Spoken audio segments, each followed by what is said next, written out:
La tecnología medicada, yo creo que en eso sí es un lamentable que los cardiólogos se montaron en todo esto primero. Ellos fueron los vanguardistas de la intervención, secundario a los esfuerzos de Andreas Grünzig, que fue un alemán, que aunque no lo crean, él se autocateterizó una vez, tratando de probar que de verdad sí se podían hacer las angioplastías coronarias. Luego se lo robaron los gringos en su esfuerzo por robar todos los cerebros mundiales, y ahí maduró hasta que después se murió en un accidente de un avión.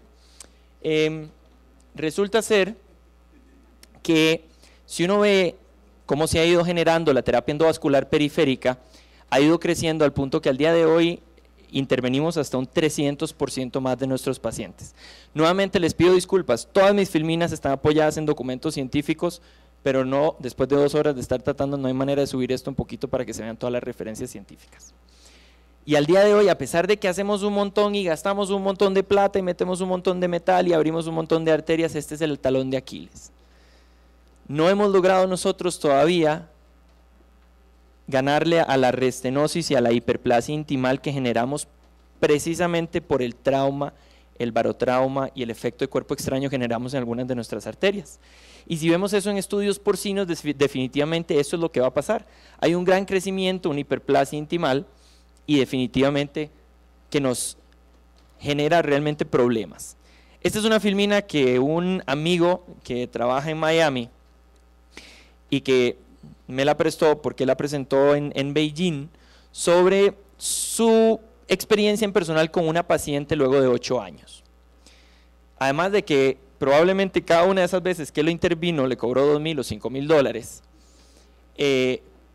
porque es un cardiólogo, con todo el respeto, no sé qué tanto, porque él nunca habló de la clínica, pero representa simple y sencillamente lo que estamos diciendo. No tenemos al día de hoy algo, y en particular para la arteria femoral superficial, que tenga una patencia adecuada. Y vean esta pobre señora, a los 6 meses o menos, cada intervención que le hizo, angioplastía, angioplastía, angioplastía, Fox Hollow, es un aterectomizador, stent, angioplastía, stent, y así sigue y sigue y sigue, hasta que finalmente logró algo que le dio un poquito más, y él refiere que le dio una gran satisfacción, y fue el hecho de que logró ponerle un stent medicado que al día de hoy tiene 16 meses de patencia.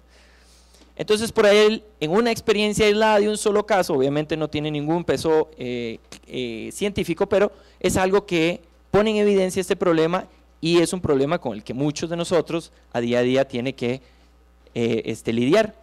Y entonces, como ácido visual, apoyado en lo que los cardiólogos vienen trabajando hace mucho tiempo, decidimos que es un momento para que las drogas que están hechas para evitar la hiperplasia neointimal se puedan adaptar a algunos de los instrumentos que nosotros usamos en periférico.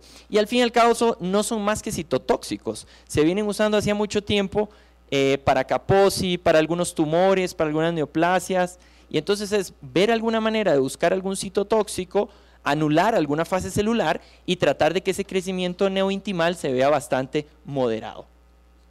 Pero si nosotros vemos lo que sucedió con las coronarias, cuando nosotros vemos a los 24 meses tienen restenosis menores al 10%, pero nosotros seguimos con un grave problema en la femoral superficial porque realmente no hemos logrado nada. Ahora, ¿por qué es que se está dando eso? Bueno, es que voy a hablar tal vez de medicados en 2 diferentes territorios. Dividamos la experiencia de ahora en adelante en 2. Vamos a hablar de femoral superficial un rato y finalmente vamos a terminar con los vasos tibiales. Y vamos a ver qué se puede aplicar, qué hay de nuevo, qué nos puede terminar ayudando. Esto es muy interesante. La dinámica de la femoral superficial, cuando nosotros caminamos, nos sentamos, nos acuclillamos, genera fuerzas extrínsecas e intrínsecas que hace que sea un vaso particularmente difícil de tratar. Cualquier elemento que pongamos extraño o ajeno va a hacer que la rigidez de ese tubo sea totalmente elevada y se pierda muchas de estas fuerzas. Se pierde la modulación pasiva, pero con un elemento rígido adentro se va a seguir exponiendo a esas mismas fuerzas de modulación que son rotación, compresión, flexión y extensión, y definitivamente nos va a ir generando problemas. En cuanto al tibio peroneal, que es lo que vamos a hablar luego, parece ser que tiene un endotelio metabólico un poco diferente, restenosis muy grandes, resultados muy malos a corto plazo, son vasos donde la diabetes hace desastres, hay calcificación, etcétera, etcétera, bajos flujos, menores diámetros, y creo que definitivamente hay que ir a buscar cosas. Entonces la primera compañía que se decide aventurar en el mercado por haber sido pioneros con el Cypher, en su momento un stent que ya obviamente al día de hoy no se utiliza mucho, porque ya hay las nuevas generaciones de stents medicados coronarios, pero decide Cordis hacer una investigación preliminar y hacen un estudio que se llama el Sirocco. Y al fin y al cabo este estudio lo que quería poner en evidencia era que tal vez utilizando la misma tecnología que ellos usaban en el Cypher, sin tener que hacer una modificación industrial muy grande, porque lo que querían hacer era ponerle la misma plataforma, la misma concentración que tenía el Cypher a un stent autoexpandible Smart. Y entonces montan ese primer estudio. Detrás de ellos se viene Abbott con un estudio que se llama Strides, que lo que hicieron fue ponerle everolimus, y finalmente se mete Cook en la batalla con uno que se llama Paclitaxel. De hecho, una cosa así como que me han dicho en confianza en la industria, Cook estuvo a punto de suspender el estudio de Silver PTX, porque los resultados que tiraron Sirocco y Strides fueron pésimos. Fueron resultados que no daban realmente una ventaja adecuada, y entonces Cook decide en su momento retirar. Y hubo todo un problema interno a la compañía, de hecho se suspendió la investigación por unos meses, hasta que después decidieron, no, vamos adelante, es una plataforma distinta y ya veremos las diferencias. Básicamente diferentes drogas con diferentes maneras de asociarla al metal. En el Sirocco 1, que fue la primera, se hicieron unas lesiones muy largas, hasta tres stents, muchas fracturas, 18% es exagerado en fracturas en femoral superficial y fueron pocos pacientes. Los resultados no fueron nada halagadores.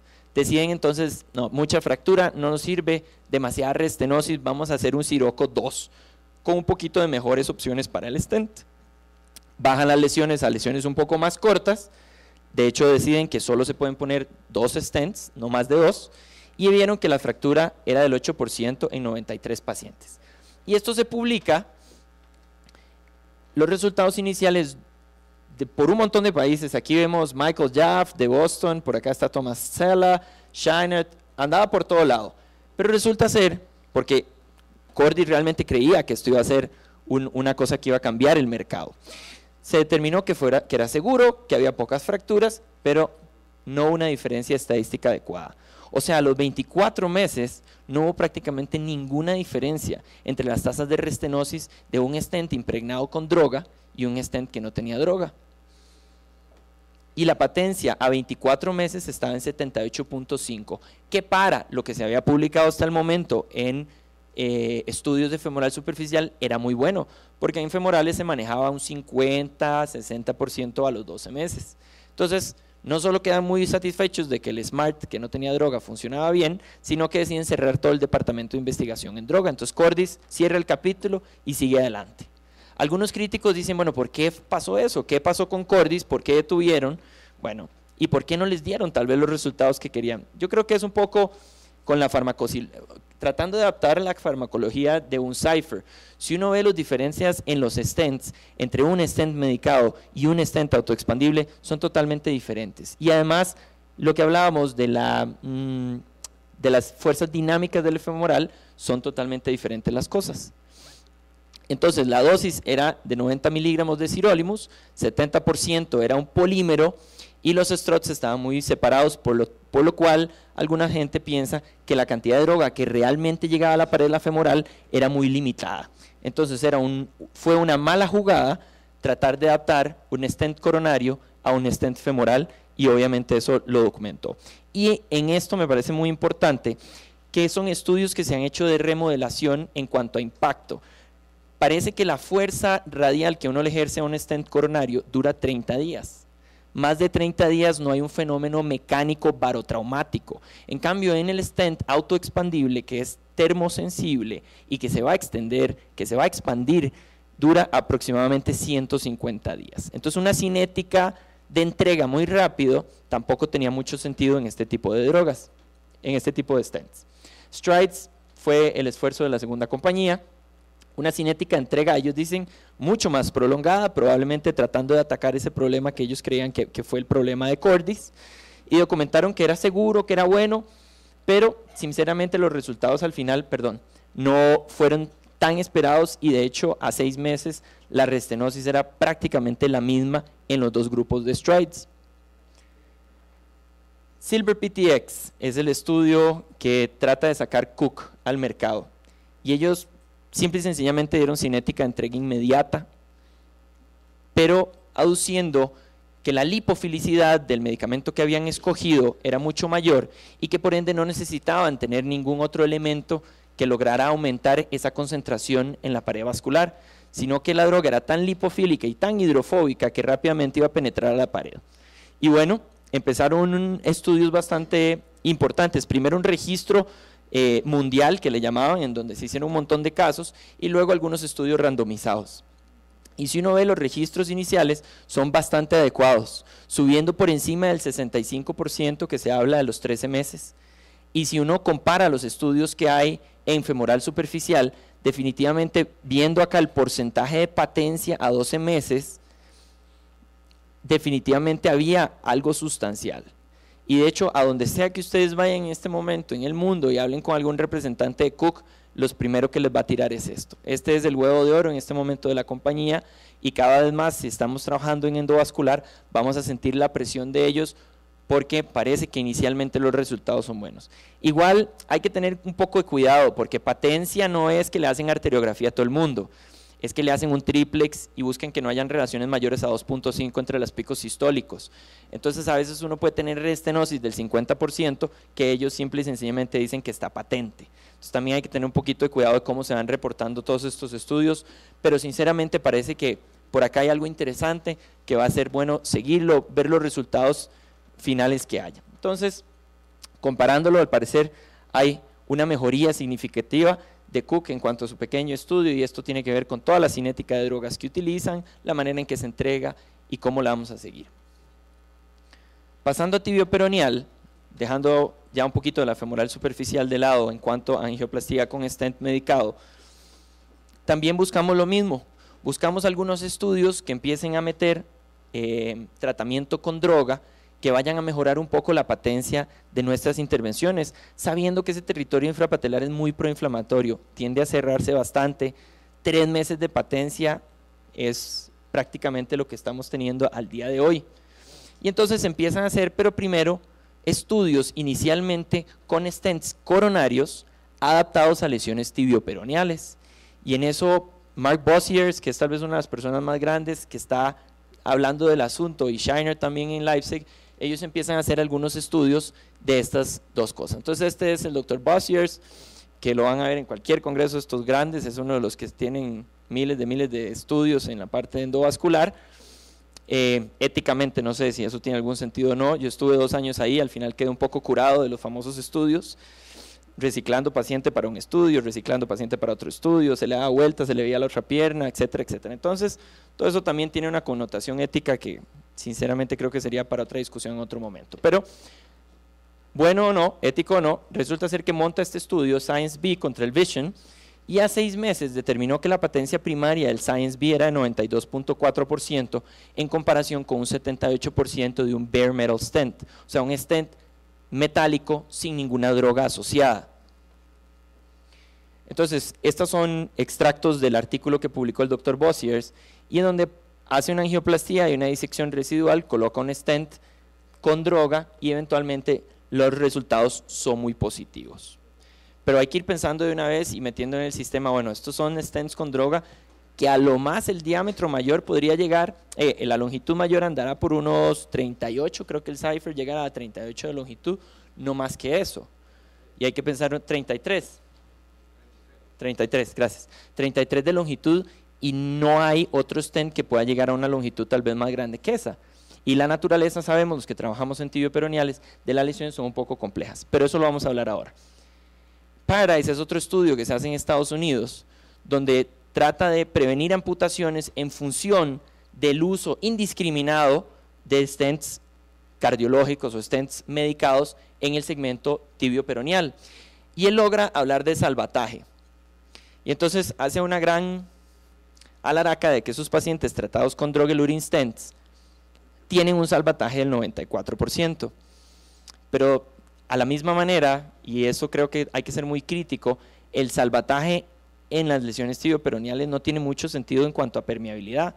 La patencia puede estar tapada a los 3 meses, que la viabilidad de la extremidad dura 1, 2 o 3 años. Entonces no hay una relación tan directa como en otros territorios vasculares, como si es una coronaria que uno necesita que esa descendente anterior esté, porque esa descendente anterior se tapa, el paciente hace un IAM o hace por lo menos sintomatología. A uno se le va la tibial anterior y si por ahí la fibular llega no va a pasar nada. Pero entonces habla de patencia.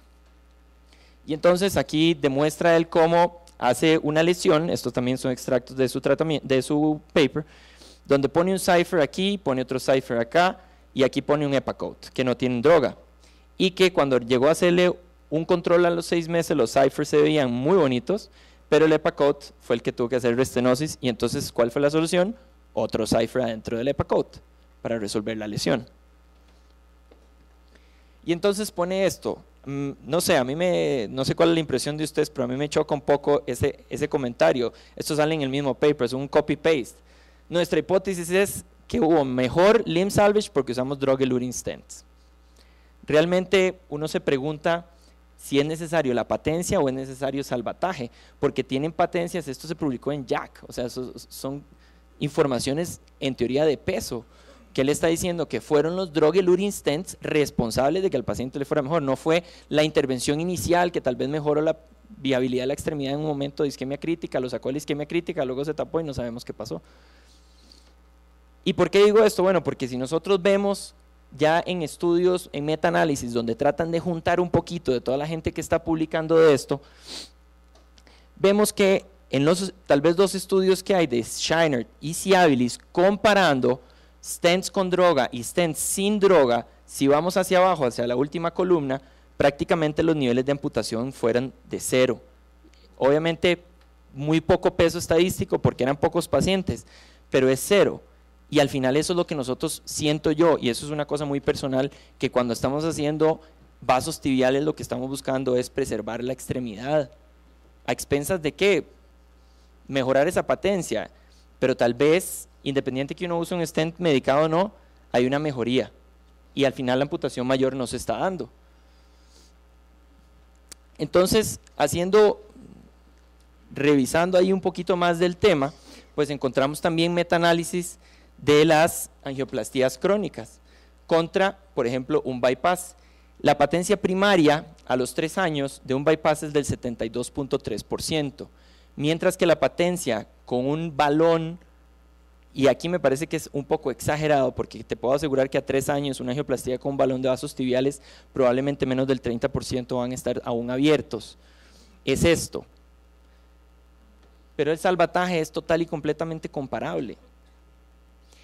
Entonces eso es lo que yo estoy tratando de manifestar. Yo creo que independiente de que la patencia no se logre completamente con lo que nosotros tenemos, lo que estamos buscando es viabilidad de la extremidad y calidad de vida para nuestros pacientes. Entonces tal vez no necesitamos usar ese montón de stents con droga que son bastante caros para los que hemos tenido que lidiar con los costos, a expensas de tal vez un balón que nos puede generar algo parecido. Y aquí viene obviamente una de las críticas grandes. Este estudio es de Graziani, son 3.400 y tanto diabéticos que los escaneó y hizo este gráfico, y ese documento nos dice que la mayoría de los diabéticos tienen lesiones difusas de 1, de 2 o de 3 vasos. ¿Cuántos ciphers tengo que meterle yo a esas tibiales para lograr un buen resultado? 6, 7, 8, 9. Entonces, hay la necesidad de alguna otra cosa. Entonces es irreal pensar que nosotros podamos definitivamente arreglar las cosas. Y entonces, ¿cuál es esa necesidad? Bueno, usar algún balón. Y al día de hoy, pues lo que habíamos contado por muchos días y mucho tiempo, eran lesiones como esta, una tibial anterior, una fibular, posterior se recupera muy lindo, angiográficamente muy bonito a los 3 meses, todo tapado de nuevo. Tal vez lo sacamos de la isquemia crítica, se injertó, el paciente está en este momento con un Rutherford 3. Pero la historia natural es esta. ¿No quiere usted, doctor Montero, que haya patencia? Por supuesto, pero no a la merced de 500 stents coronarios. Tiene que haber alguna otra solución. Cuando nosotros vemos los estudios prospectivos que hay de solo angioplastía con balón, este es un estudio prospectivo del doctor Schmidt, con lesiones largas de 18 centímetros, la restenosis a 3 meses son de 68%. O sea, viene simple y sencillamente apoyar lo que estamos diciendo. La patencia en la angioplastía infrapatelar no es realmente muy adecuada. Hasta que empiezan a salir algunos conceptos nuevos en el mercado. Y entonces, claro, si había una lógica en cuanto al uso de un medicamento que lograra disminuir la restenosis, tal vez si lográramos ponerle ese medicamento a un balón y basado en que hay una lipofilicidad importante y podamos impregnarlo a lo largo de lesiones largas, tal vez con un solo balón podemos hacer una tibial anterior completa y no es el mismo costo de un stent medicado. Y cuando nosotros vemos el FreePak, que es de la compañía Invatec, que es básicamente urea pegado con el medicamento que se utiliza para inhibir, que es el paclitaxel, vemos que el porcentaje de restenosis en un modelo animal era prácticamente del 0%. Y entonces eso se transfirió obviamente a estudios de seguridad humana que se lograron hacer en Europa. Y entonces lo que tal vez uno va a empezar a ver pronto es cómo va a reaccionar el mercado ante los resultados iniciales. Y es que esto es lo que vamos a ver, cuando nosotros hacemos una angioplastía con un balón, vamos a ver que esa placa genera prácticamente una respuesta inflamatoria importante, que luego de que se concluye el proceso de la angioplastía, va a haber un crecimiento hacia afuera, externo. Entonces, lo que va a empezar a suceder es que creo que se va a venir ahora una gran competencia en la industria en cuanto a quién tiene la mejor droga, cuál es la droga que genera efectos secundarios menores, y vamos a empezar a tener mucha información en respecto, luchar, es el paclitaxel, es lo que le agrego al paclitaxel, porque eso mejora la cantidad de droga en la pared, y eso es lo que ustedes van a empezar a escuchar ahora más y más, no solo el concepto, porque parece que el concepto como concepto tiene su fundamento. Y si nosotros sabemos que el paclitaxel se usa ya en varias lesiones de tipo neoplásico a unas dosis muy elevadas, nosotros vamos a, definitivamente no hay un problema de seguridad porque las microdosis que manejan los balones son muy bajas. Imagínense que en horas ya prácticamente hay dosis indetectables del paclitaxel a nivel sistémico por precisamente la lipofilicidad que tiene. Entonces, no hay efectos de seguridad a nivel sistémico, no hay problemas de ese tipo, como que nos empieza a dar aplasias y demás. Las dosis que se usan en estos balones impregnados son muy bajas. Entonces, si buscamos algún análisis prospectivo, que lamentablemente no tenemos y no les puedo ofrecer análisis randomizados y multicéntricos, lo que empezamos a tener son análisis prospectivos que se han hecho en los últimos 12, 15 meses, en donde se hacen 84 lesiones, nuevamente lesiones largas de 18 centímetros en tibiales, con balones medicados. Después de 3 meses, la restenosis fue de un 27% y la longitud promedio de esa estenosis fue de 64 milímetros, cosa que es bastante más corta que la longitud de restenosis que se veía con el balón. Este es un caso ejemplo en donde se hizo una angioplastía de la tibial anterior, se logra un resultado bastante adecuado y 3 meses después hay definitivamente una persistencia del resultado que antes en los estudios anteriores no se estaba evidenciando. Entonces, si tratamos como de unir, esto no es de ninguna publicación, esto es sacado de 2 artículos diferentes para tratar de comparar un poco la angioplastía con balón puro en contra de la angioplastía con droga. A los 3 meses, más del 50% de la estenosis la vamos a encontrar hasta en un 79% de los casos y aquí hasta un 27% de los casos. Restenosis de todo el tracto, 56% versus 10%, y longitudes de restenosis, longitudes de 15 centímetros en comparación con longitudes de 6 centímetros. Entonces parece que definitivamente hay algún campo, vamos a empezarlo a ver más. ¿Y qué es? Vamos a empezar a adoptarlo también a otras arterias complicadas. Inicialmente hablábamos de lo complicada que es la femoral superficial, puede ser que esto sea una solución, habrá que ver, ya se están haciendo trials. De hecho, aquí estamos viendo los resultados publicados en Circulation del primer estudio en femorales superficiales con lesiones cortas con balones con droga. Entonces hicieron 3 brazos, angioplastía con balón normal, angioplastía con balón impregnado en droga y luego poniéndole paclitaxel al medio de contraste que se usaba durante el procedimiento.